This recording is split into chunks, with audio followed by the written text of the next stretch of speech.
അസ്സലാമലൈക്കും. ഇന്ന് നമുക്ക് ഞാൻ തയ്യൽ പഠിച്ചു തുടങ്ങിയ സമയത്ത് ലൈനിങ് ഇട്ട ചുരിദാറോ അല്ലെങ്കിൽ ലൈനിങ് ഇട്ട ബ്ലൗസൊക്കെ വരുമ്പോൾ എങ്ങനെയാണ് ഞാനത് റെഡിയാക്കി എടുത്തിരുന്നതെന്ന് നിങ്ങൾക്ക് കാണിച്ചു തരാം കേട്ടോ. അപ്പോൾ നിങ്ങളിപ്പോൾ ആദ്യമായിട്ട് തയ്യൽ തുടങ്ങിയിട്ടുള്ളൂ എങ്കിൽ നിങ്ങൾക്ക് ഈ ഒരു മെത്തേഡൊക്കെ ഫോളോ ചെയ്യുകയാണെന്നുണ്ടെങ്കിൽ നിങ്ങൾക്ക് നല്ല രീതിയിൽ നിങ്ങൾക്ക് തയ്ച്ചെടുക്കാൻ പറ്റും കേട്ടോ. അപ്പോൾ അതായത് ക്രൈപ്പ് ലൈനിങ് ആണ്, ഒരു ഷോള് പോലത്തെ ഒരു മെറ്റീരിയലാണ്. ഞാനിപ്പോൾ നിങ്ങളെ കാണിച്ചു തരാൻ വേണ്ടി എടുത്തതാണ് കേട്ടോ.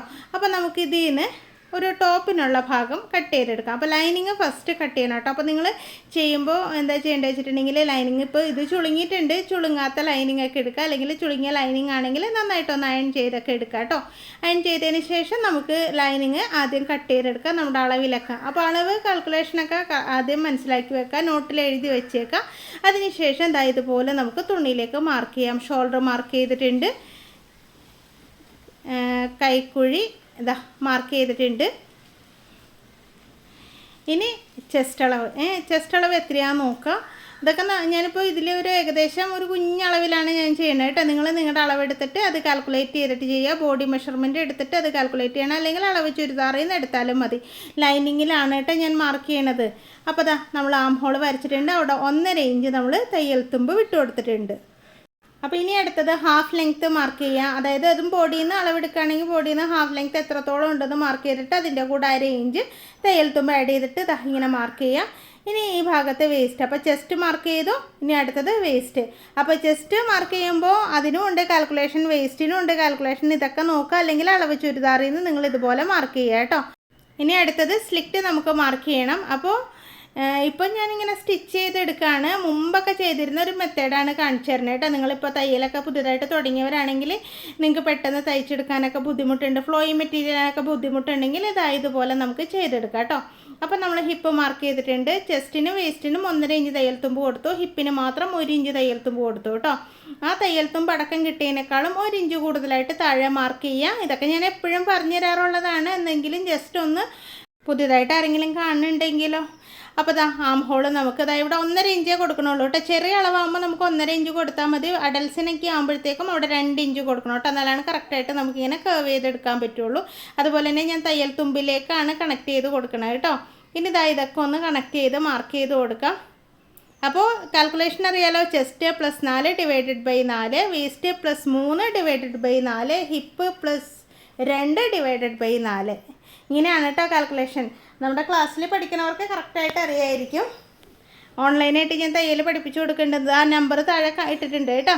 അപ്പോൾ ആർക്കെങ്കിലും ക്ലാസ്സിൽ ചേരണമെന്നുണ്ടെങ്കിൽ ഈ നമ്പറിൽ വിളിക്കുക. തുടക്കം മുതൽ ചുരിദാർ, ബ്ലൗസ് എല്ലാം പഠിപ്പിച്ചു കൊടുക്കുന്നുണ്ട് കേട്ടോ. അപ്പോൾ 2 മാസം കൊണ്ടാണ് പഠിപ്പിക്കുന്നത്. 2 മാസത്തേക്ക് വെറും 1000 രൂപ മാത്രമേ ഫീസുള്ളൂ. ഇനി ക്ലാസ്സിൻ്റെ ലിസ്റ്റ് കാണാനായിട്ട് നിങ്ങൾ കമൻറ്റ് ബോക്സ് ഒന്ന് ചെക്ക് ചെയ്ത് നോക്കിയാൽ മതി കേട്ടോ. അപ്പോൾ ഞാനിത് കട്ട് ചെയ്തൊക്കെ എടുത്തിട്ടുണ്ട്. അപ്പോൾ നമ്മൾ കാൽക്കുലേഷനൊക്കെ നോക്കി കട്ട് ചെയ്ത് ഇതേപോലെ കറക്റ്റായിട്ട് നമ്മുടെ അളവിൽ കറക്റ്റായിട്ട് ഈ ഒരു ലൈനിങ്ങിൽ നമ്മൾ മാർക്ക് ചെയ്യുക കേട്ടോ. എന്നിട്ട് അതിനെ ഇതുപോലെ കട്ട് ചെയ്തെടുക്കാം. അപ്പോൾ നമ്മുടെ ബോഡി പാർട്ട് മുറിച്ചെടുത്തിട്ടുണ്ട്. ഇനി നമുക്ക് ആ സൈഡിൽ നിന്ന് എടുത്ത പീസിൽ നിന്ന് സ്ലീവ് മുറിച്ചെടുക്കുക. ഇപ്പം ഞാൻ ഒരു പീസേ കാണിക്കണുള്ളൂ കേട്ടോ. ഇതേപോലെ 2 പീസ് വേണം, ഫ്രണ്ടും ബാക്കും വേണമല്ലോ. അതുപോലെ തന്നെ സ്ലീവും 2 എണ്ണം വേണം. അപ്പോൾ ഓരോന്ന് വെട്ടുമ്പോഴും അതിൻ്റെ സൈഡിൽ നിന്ന് നമുക്ക് ക്രേപ്പ് മെറ്റീരിയലിൻ്റെ സൈഡിൽ നിന്ന് കൈ കിട്ടും കേട്ടോ.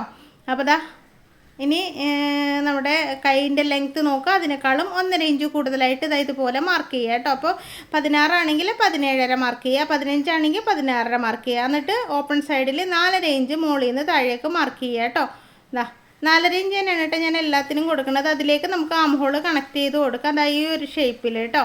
ഇനി കൈവണ്ണം മാർക്ക് ചെയ്തിട്ട് ഇതുപോലെ വരച്ചെടുക്കുക. ഇനി ഇതിനെ ഒന്ന് കട്ട് ചെയ്തെടുക്കുക. അപ്പോൾ കൈ ഇങ്ങനെ എളുപ്പത്തിൽ നമുക്ക് കട്ട് ചെയ്തെടുക്കാൻ പറ്റും. അതും ലൈനിങ്ങിൽ തന്നെയാണ് കേട്ടോ ഞാൻ കട്ട് ചെയ്തെടുക്കുന്നത്. അപ്പോൾ നിങ്ങൾ ശ്രദ്ധിക്കേണ്ട കാര്യം, നിങ്ങൾ ആദ്യം എന്ത് ലൈനിങ്ങുള്ള ഡ്രസ്സ് ചെയ്യുമ്പോഴും ഇതേപോലെ ലൈനിങ്ങിൽ കട്ട് ചെയ്തെടുക്കുക. അതേസമയം ലൈനിങ് ഇല്ലാത്ത ഡ്രസ്സാണ് നിങ്ങൾ ചെയ്യണമെങ്കിൽ നിങ്ങൾ ന്യൂസ് പേപ്പറിൽ കട്ട് ചെയ്യുമോ, അതിനുശേഷം മാത്രം നല്ല പീസ് കട്ട് ചെയ്താൽ മതി കേട്ടോ. ഇനി ഇതാണ് മെറ്റീരിയൽ. ഇതൊരു സാരിയുടെ വെട്ടേഷനാണ് കേട്ടോ. അപ്പോൾ ഞാനിതൊന്ന് നിങ്ങളെ കാണിച്ചു തരാമെന്ന് വിചാരിച്ചെടുത്തുകൊണ്ട് വന്നതാണ്. ചുരിദാർ തയ്ച്ചതിൻ്റെ ബാലൻസ് ആണ് കേട്ടോ. അപ്പോൾ അത് നമുക്ക് 2ആക്കി മടക്കി ഇടാം. ഇതിന് 2 സൈഡും ബോർഡറൊക്കെ ഉണ്ടായിരുന്നു. ബോർഡറൊക്കെ ഞാൻ മാറ്റിയതാണ്, ഒഴിവാക്കി എടുത്തതാണ്. ബ്ലാക്ക് മാത്രമേ എടുത്തിട്ടുള്ളൂ. അപ്പോൾ നമ്മൾ ഇങ്ങനെയുള്ള കനം കുറഞ്ഞ മെറ്റീരിയലൊക്കെ തയ്ക്കുമ്പോഴുണ്ടല്ലോ കോട്ടൺ ലൈനിങ് ഇട്ട് കൊടുക്കരുത്, ക്രേപ്പ് ലൈനിങ് തന്നെ ഇടണം. അപ്പോൾ നമുക്കൊരു പേടിയുണ്ട് ക്രേപ്പ് ലൈനിങ് തെന്നോ എന്നുള്ളത്.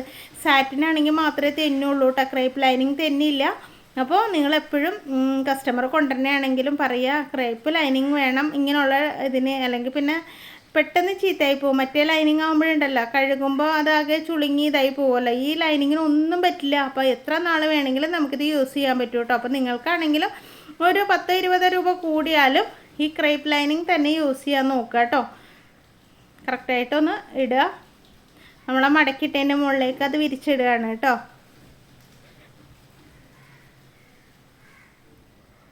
അപ്പോൾ ലൈനിങ്ങും നല്ല പീസും മടക്കിയാണ് ഇട്ടേക്കുന്നത്. ഇനി നമുക്ക് ഇതേ അളവിൽ കറക്റ്റായിട്ടൊന്ന് കട്ട് ചെയ്തെടുക്കാം. ഇപ്പോൾ ചിലരുണ്ട് ഈ ഒരു ലൈനിങ്ങിനേക്കാളും വലുതാക്കിയിട്ട് നല്ല പീസ് കട്ട് ചെയ്യും. അങ്ങനെയൊന്നും ചെയ്യേണ്ട, കറക്റ്റായിട്ട് വെട്ടിയെടുത്താൽ മതി. താഴ്ഭാഗത്ത് മാത്രം ഇറക്കം മാത്രം ഒരു 2 ഇഞ്ച് കൂടുതൽ വേണം. ബാക്കിയുള്ള ഭാഗങ്ങളിലൊക്കെ അതേ സെയിം അളവിൽ തന്നെ കട്ട് ചെയ്തെടുത്താൽ മതി കേട്ടോ. ഇനി നിങ്ങൾക്ക് പേടിയുണ്ട് വെട്ടുമ്പോൾ ചെറുതായി പോകുന്നൊക്കെ ഉണ്ടെങ്കിലുണ്ടല്ലോ ഒരിത്തിരി ഒരു 1/4 ഇഞ്ച് കൂടുതലിട്ടോ, ഒരുപാടൊന്നും കൂടുതലിടണ്ട കേട്ടോ. 1/4 ഇഞ്ച് കൂടുതലിട്ടിട്ട് നമുക്കിതുപോലെ കട്ട് ചെയ്തെടുക്കാം. അപ്പോൾ ഓൺലൈനായിട്ടുള്ള ക്ലാസ് എന്ന് പറഞ്ഞിട്ടുണ്ടെങ്കിൽ വാട്സപ്പിലൂടെയാണ് കേട്ടോ ക്ലാസ്. നിങ്ങൾ ഏത് രാജ്യത്താണെങ്കിലും എവിടെയാണെങ്കിലും ഏത് സമയത്താണെങ്കിലും പഠിക്കാവുന്ന രീതിയിലാണ് ക്ലാസ് തരുന്നത്. അതുപോലെ തന്നെ ഏത് പ്രായക്കാർക്ക് വേണമെങ്കിലും പഠിക്കാം കേട്ടോ. അതിലൊന്നും കുഴപ്പമില്ല. എന്ത് സംശയം ഉണ്ടെങ്കിലും ഞാൻ തീർത്ത് തരും. കറക്റ്റായിട്ട് നമുക്ക് ക്ലാസ്സിൽ ചേർന്നിട്ടുണ്ടെങ്കിൽ തയ്യൽ മുഴുവൻ പഠിച്ചെടുക്കാൻ പറ്റും കേട്ടോ. അപ്പോൾ ആ താഴ്ഭാഗത്ത് നോക്കിയാൽ 2 ഇഞ്ച് കൂടുതൽ ഞാൻ കൊടുത്തിട്ടുണ്ട് കേട്ടോ. ഇനി ഇതാ എൻ്റെ ഭാഗം ഒന്ന് ഇതുപോലെ ഒന്ന് നീറ്റാക്കി വെട്ടി ലെവലാക്കി എടുത്തേക്കാം. ഓക്കെ, അപ്പോൾ നമ്മുടെ ബോഡി പാർട്ട് കഴിഞ്ഞിട്ടുണ്ട്. ഇനി നമുക്ക് ഇതൊന്ന് മടക്കി മാറ്റി വെക്കാം. കൈയും ഇതേപോലെ തന്നെ നമുക്ക് റെഡിയായി കട്ട് ചെയ്തെടുക്കണം കേട്ടോ. ഇപ്പോൾ നല്ല തുണി ഇങ്ങനെ വലിയൊക്കെ ചെയ്യും. അപ്പോൾ അതൊന്നും നോക്കണ്ട, കറക്റ്റായിട്ട് ഇങ്ങനെ വിരിച്ചിടുക. അതിൻ്റെ മുകളിലേക്ക് നമ്മുടെ ലൈനിങ് ഇട്ട് കൊടുക്കാം. പിന്നെ നമ്മളിപ്പോൾ കൈ വെച്ച് തുന്നി എടുക്കാൻ പോവാണിത്. അപ്പോൾ തുണി ഇട്ട ടേബിളിൻ്റെ മുകളിൽ ഇടരുത് കേട്ടോ. ഞാനിപ്പോൾ തുണി ഇട്ട ടേബിളിൻ്റെ മുകളിൽ ഇട്ടേക്കാം. എന്താ വെച്ചിട്ടുണ്ടെങ്കിൽ ക്യാമറ അല്ലെങ്കിൽ ഫോക്കസ് ആവില്ല ഗ്ലാസ് ടേബിളിൽ ഇട്ടാലേ. അപ്പോൾ അതുകൊണ്ടാണ് അതിൻ്റെ മുകളിൽ ഒരു തുണി വിരിച്ചിട്ടുള്ളത് കേട്ടോ. അപ്പോൾ നമ്മൾ ഇതുപോലെ തുന്നാനൊക്കെ നിൽക്കുമ്പോഴത്തേക്കും മുകളിൽ തുണി ഇടരുത് കേട്ടോ. തുണി ഇടാതെ ഗ്ലാസ് ടേബിളിൻ്റെ മുകളിലാണെങ്കിൽ അങ്ങനെ, അല്ലെങ്കിൽ നിലത്താണെങ്കിൽ അങ്ങനെ ഇട്ടിട്ട് ഇതുപോലെ കറക്റ്റാക്കി ഇടുക. ഒപ്പം പിടിച്ചിട്ട് നമുക്ക് തുന്നിയെടുക്കാം കേട്ടോ. അല്ലെങ്കിൽ ഇത് ആകുമ്പോൾ ഇങ്ങനെ കയ്യിലെടുത്ത് വെച്ച് തുന്നണം, അല്ലെങ്കിൽ ആ തുണിയും കൂട്ടി തുന്നി പോവില്ലേ, പിന്നെ നമുക്ക് അവിടെ നിന്ന് എടുക്കാൻ പറ്റില്ലല്ലോ. അപ്പോൾ ആ നൂല് കോർക്കണം നോക്കിയേ, നല്ല നീളത്തിൽ കോർത്തെടുക്കുക. അതുപോലെ തന്നെ ഒറ്റ ലെയർ മതി കേട്ടോ. ഒരു തുമ്പ് എക്സ്ട്രാ കിടക്കുകയാണ്. മറ്റേതിൻ്റെ തുമ്പത്ത് മാത്രമേ നമ്മൾ കെട്ടിട്ടിട്ടുള്ളൂ. ഒരു നൂലിൻ്റെ തുമ്പത്ത് കണ്ടോ, കുറച്ചൊന്ന് ഒരു കുത്തുങ്ങ് വലിച്ചെടുത്തതിന് ശേഷം പിന്നെ ഒരു 2-3 കുത്തിട്ടിട്ട് നമുക്ക് വലിച്ചെടുക്കാം കേട്ടോ.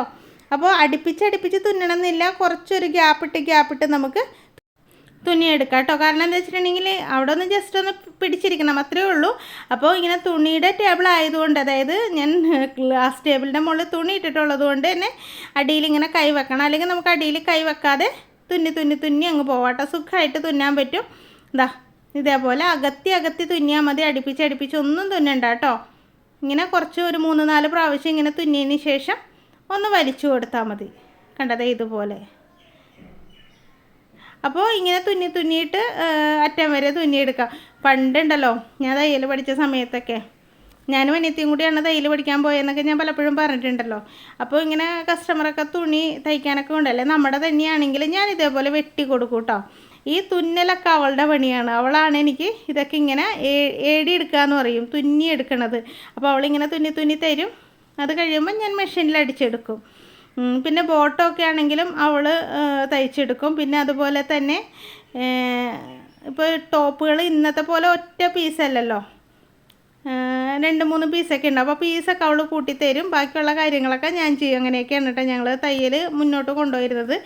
പിന്നെ 2 വഴിക്കായി കല്യാണമൊക്കെ കഴിഞ്ഞു. അതിന് ശേഷമാണ് ഞാൻ ഒറ്റക്കൊക്കെ ചെയ്യാൻ തുടങ്ങിയത് കേട്ടോ. ഇതാണെങ്കിൽ നമ്മുടെ കൈയും 4 സൈഡും എല്ലാ സൈഡും ഞാൻ തുന്നിയെടുത്തിട്ടുണ്ട്. ഇനി നമ്മളിങ്ങനെ ജസ്റ്റ് ഒന്ന് അടിക്കുക. എന്നിട്ട് അതിന് ശേഷം ഈ നൂല് ഇങ്ങോട്ട് വലിച്ച് കളഞ്ഞിട്ടുണ്ടെങ്കിൽ നമ്മൾ നീറ്റായിട്ട് ഇരിക്കും. അപ്പോൾ ഒട്ടും ചുളിവില്ലാണ്ട് നമുക്ക് ലൈനിങ് അറ്റാച്ച് ചെയ്യണ ഒരു ഏറ്റവും എളുപ്പത്തിലുള്ള ഒരു ടിപ്പാണ് കേട്ടോ ഇത്. അപ്പോൾ നിങ്ങൾ ഇതുപോലെ ബ്ലൗസിനാണെങ്കിലും ലൈനിങ് ഇങ്ങനെ കട്ട് ചെയ്തിട്ട് നല്ല പീസിൽ വെച്ചിട്ട് തുന്നി കട്ട് ചെയ്തൊക്കെ എടുക്കാം.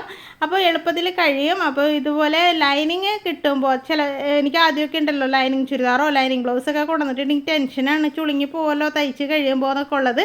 പക്ഷേ ഈ ഒരു ട്രിക്ക് ഉപയോഗിച്ചതിന് ശേഷം എനിക്ക് അങ്ങനെ ചുളുങ്ങി പോകാറൊന്നുമില്ല കേട്ടോ. പിന്നെ ഇങ്ങനെ തുന്നിയൊക്കെ ഇട്ടിട്ട് വലിച്ചു വാരി അങ്ങ് കൊണ്ടുപോകരുത്. ഇതുപോലെ നീറ്റായിട്ട് മടക്കി എടുത്തതിന് ശേഷം മാത്രം നമ്മൾ തയ്ക്കാനായിട്ട് എടുത്തുകൊണ്ട് പോവാം കേട്ടോ. കറക്റ്റായിട്ട് ഇങ്ങനെ മടക്കി എടുക്കണം. അല്ലെങ്കിൽ വലിച്ചു വാരിയൊക്കെ കൊണ്ടുപോയിട്ടുണ്ടെങ്കിൽ നമ്മൾ ജസ്റ്റ് ഒന്ന് തുന്നി വെച്ചിട്ടല്ലേ ഉള്ളൂ. അപ്പോൾ അതൊക്കെ ശ്രദ്ധിച്ച് ചെയ്യുക കേട്ടോ. അപ്പോൾ ഇങ്ങനെയൊക്കെ നിങ്ങൾ ചെയ്ത് നോക്കൂ. ലൈനിങ്ങുള്ള ബ്ലൗസോ ചുരിദാറൊക്കെ സുഖമായിട്ട് തയ്ച്ചെടുക്കാൻ പറ്റും കേട്ടോ. അപ്പോൾ ക്ലാസ്സിൽ ആർക്കെങ്കിലും ചേരണമെന്നുണ്ടെങ്കിൽ കമൻറ്റ് ബോക്സ് ഒന്ന് ചെക്ക് ചെയ്ത് നോക്കുക. വീഡിയോ ഇഷ്ടപ്പെട്ടാൽ ലൈക്ക് ചെയ്യാനും ഷെയർ ചെയ്യാനും സബ്സ്ക്രൈബ് ചെയ്യാനും മറക്കല്ലേ.